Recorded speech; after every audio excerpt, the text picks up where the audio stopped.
కార్యక్రమం ఉంటుందా? ఆనాడు భార్య భర్తలకు ఎంత అనుబంధం ఉంటుండే. ఆ సినిమా చూస్తే తెలుస్తుంది. మహాత్మా జ్యోతిరావు పూలే సినిమా చూస్తే సమాజం గురించి కొట్లాడిండ్రు.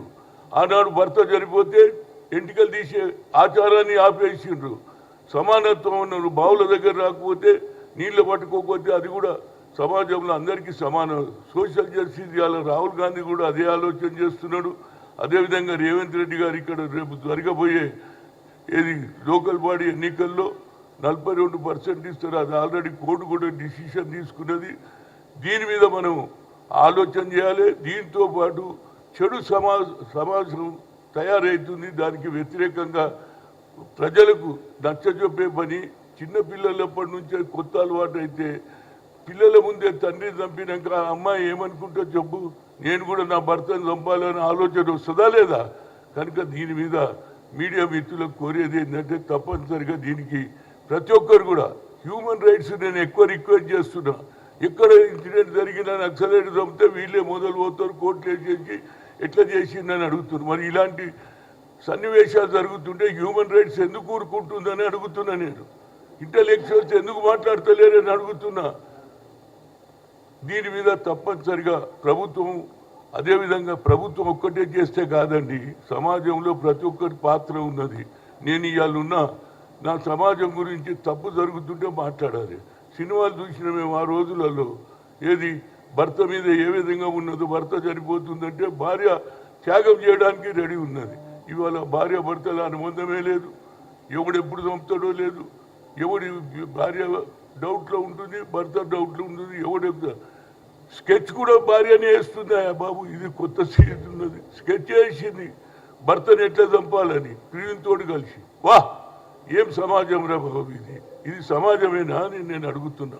కనుక తప్పనిసరిగా దీని మీద ప్రతి ఒక్కరు కూడా మన అక్కలు కానీ మన చెల్లెళ్ళు కానీ మంచి సాంప్రదాయం రావాలంటే అందరూ కూడా దీని మీద మాట్లాడుతుంటే కొంత మార్పు వస్తుంది. గతంలో రాయలసీమలో ఫ్రాక్షన్ మర్డర్స్ ఉంటుండే, ఇప్పుడు లవ్ మర్డర్స్ అవుతున్నాయి. ఇది ఎక్కడ పంచాయతీ బాబు? దీని మీద అందరూ కూడా ముఖ్యంగా మీడియా మిత్రులపై పెద్ద బాధ్యత ఉన్నది. దీని మీద తప్పనిసరిగా తక్కువ చూపించండి.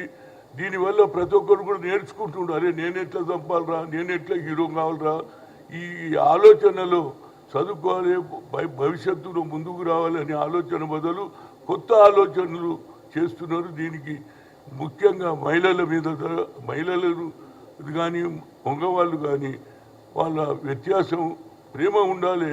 భర్తతో ప్రేమ భార్యకుంటే ఇవన్నీ జరిగాయి. అది ఎందుకు పెళ్లి కాకముందే చెప్పు, నేను ఒక లవ్ చేసినా నేను అంతోనే చేసుకుంటాను. తల్లిదండ్రులు కూడా మార్పు రావాలి. భార్య ఇద్దరు లవ్ చేస్తే పోనీ అనాలి. పెళ్లి ఎందుకు చేస్తున్నారు? మీరు పెళ్లి చేస్తారు, పైసలు ఖర్చు అవుతుంది, మళ్ళీ అన్ని చంపేస్తున్నారు. కుటుంబంలో కూడా వాళ్ళ పెరుగుదలలో కూడా ఏడో తప్పు జరుగుతుంది అనేది నా ఉద్దేశం. పిల్లలు ఇవ్వాలి. రేపు చిన్న ఒక పిల్లాడంట BMW కారు ఇవ్వలేదని తండ్రిని అడుగుతూ ఇవ్వలేదని వాడు కూడా ఊరేసుకున్నాడు. వా ఏం BMW ఇవ్వకపోతే చనిపోతుంది. సెంటిమెంట్ ఎక్కువైపోయింది. కనుక దీని మీద సైకాలజిస్ట్ కూడా ఆలోచన చేసి దీని మీద చర్చలు జరగాలి. సమాజంలో ఒక తప్పు జరుగుతున్నప్పుడు ఆ తప్పును సరిదిద్దడానికి ప్రయత్నం చేయాలి. అది నిదర్శనం. జ్యోతిరావు సావిత్రి పూలేది ఒక నిదర్శనం. ఆ రోజులలో చదువు లేనప్పుడే చదువు నేర్పియాలని, సమాజంలో ఎట్లుండాలని నేర్పించినటువంటి సావిత్రి పూలే ఆలోచనను ప్రతి మహిళ కూడా, ప్రతి పౌరుడు కూడా ఆలోచన చేయాలి.